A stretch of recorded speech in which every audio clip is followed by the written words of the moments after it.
नमस्कार आप सबको। Welcome to Infogod Swami channel. चैत्र माह शुरू हो चुका है, चैत्र नवरात्रि हो चुकी है और चैत्री पूर्णिमा आ चुकी है।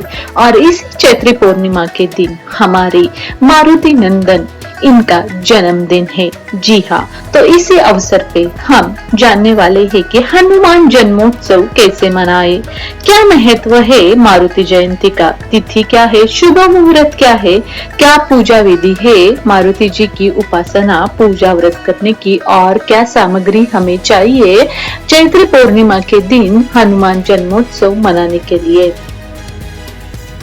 हनुमान जयंती 2 अप्रैल 2026 को आ चुकी है और चैत्री पूर्णिमा भी इसी दिन है। हमारे मारुति नंदन हनुमान जी का चैत्री पूर्णिमा के दिन पूर्णिमा तिथि के प्रारंभ में ही जन्म हुआ था, सुबह सुबह 6 बजे। जी हाँ, और इस साल 2 अप्रैल 2026 को है चैत्री पूर्णिमा और इसी दिन मारुति नंदन का जन्म होने के कारण सुबह 6 बजे मारुति नंदन का जन्मोत्सव या हनुमान जयंती मनाई जाएगी। वैसे तो पूर्णिमा तिथि ये आज 1 अप्रैल को 7:06 को शुरू हो चुकी है, जो पूर्णिमा तिथि कल यानी 2 अप्रैल को 7:41 तक रहने वाली है और तभी वो खत्म होने वाली है।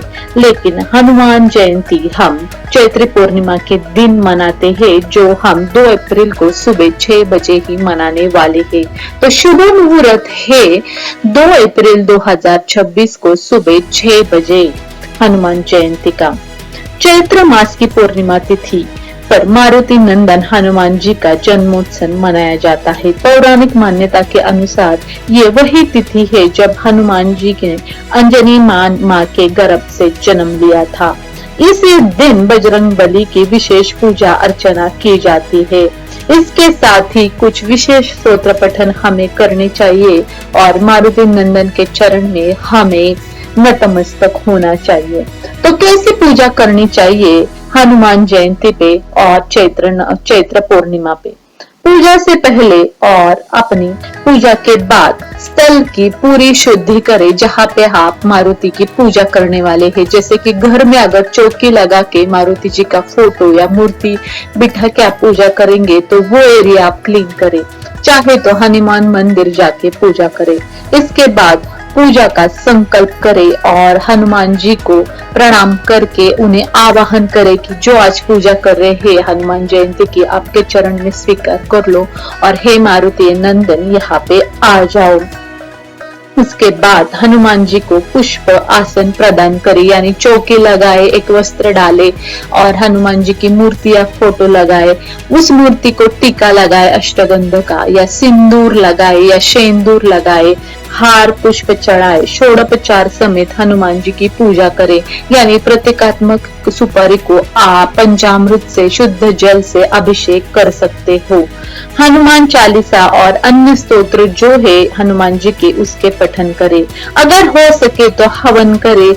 हनुमान जी की आरती इसके बाद आपको करनी है। हवन अगर आप घर पे नहीं कर सकते हो तो मारुति जी के मंदिर या हनुमान मंदिर जाके वहां पे हवन हो, हवन की चीजें लेके जाए साथ में और उसमें सामुदायिक हवन में आप हवन कर सकते हैं। अंत में आपको आरती ग्रहण करके प्रणाम करना है और आसन से उठना है। आरती में आपको श्री गणेश की, श्री हनुमान जी की और श्री राम लल्ला की आपको आरती करनी है। हनुमान चालीसा का आपको आज पठन करना है। मारुति जयंती के दिन हनुमान अष्टक का भी पठन करना है, सुंदर कांड का पठन करना है, बजरंग बाण का पठन करना है। अगर हो सके तो हनुमान बाहुक जो है स्तोत्र उसका भी पठन करे। अगर यह सब कुछ पठन नहीं कर सकते एक बार तो इसमें से कोई एक स्तोत्र का पठन करे। मारुति स्तोत्र का भी पठन किया तो भी चलेगा। हनुमान चालीसा पठन करने से सुख शांति और खुशहाली आ जाती है और संकट से मुक्ति मिलती है। हनुमान अष्टक से अज्ञात शत्रुओं का भय दूर हो जाता है। बजरंग बाण से शत्रु के ऊपर हमें विजय प्राप्त होती है और रुकावटें जो है जीवन में वो नष्ट हो जाती है। सुंदर कांड के पाठ से कार्य क्षेत्र में सफलता मिलती है, भाग्योदय हो जाता है और हर संकट से हनुमान जी हमें छुड़ाते हैं अगर सुंदर कांड का हमने पाठ किया तो। हनुमान बाहुक अगर आपने पाठ किया तो शारीरिक रोग से हमें मुक्ति मिलती है, भय और चिंता से हम दूर जाते हैं, भूत प्रेत बाधा से भी हमें मुक्ति मिलती है। तो इस तरीके से हनुमान जयंती के दिन हमें पूजा पाठ करना है, हनुमान जी के स्तोत्र पठन करनी है, राम लल्ला और मारुति जी की आरती करनी है और हनुमान जी के चरण में नतमस्तक होना है। हो सके तो राम स्तुति और राम रक्षा का भी पाठ करें। श्री राम राम राम का आपको मंत्र जाप करते रहना है, या ओम हम हनुमंते नमः का भी आप 11, 51 या 108 बार पाठ किए तो बहुत अच्छा।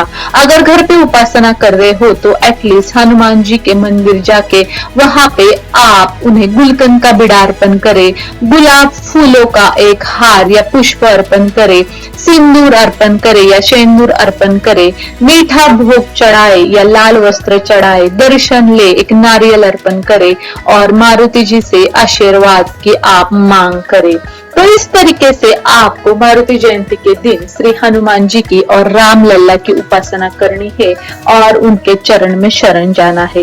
इस कलयुग में मारुति ये जो है वो चिरंजीवी है, इनका सिर्फ नाम लेने से हर संकट से हमें मुक्ति मिलती है। अगर आप उनकी उपासना करें, अनन्य शरण भाव से उन्हें शरणागति आप जाए उनके चरण में, तो मारुति ये आपको हर संकट से बाहर निकालते हैं, आपके ऊपर वो रक्षा कवच बनाते हैं और आपको उनके नाम में ही वज्र हनुमान एक मन की वज्रता देते हैं कि हर संकट से हम बाहर निकले। ऐसे मन की शक्ति हनुमान जी हमें प्राप्त करवाते हैं, आयु आरोग्य देते हैं और शरीर भी हमारा तंदुरुस्त रखते हैं। तो हनुमान जी के चरण में शरण जाओ मारुति जयंती के दिन और 2 अप्रैल को मारुति जयंती मनाओ। जय हनुमान। धन्यवाद।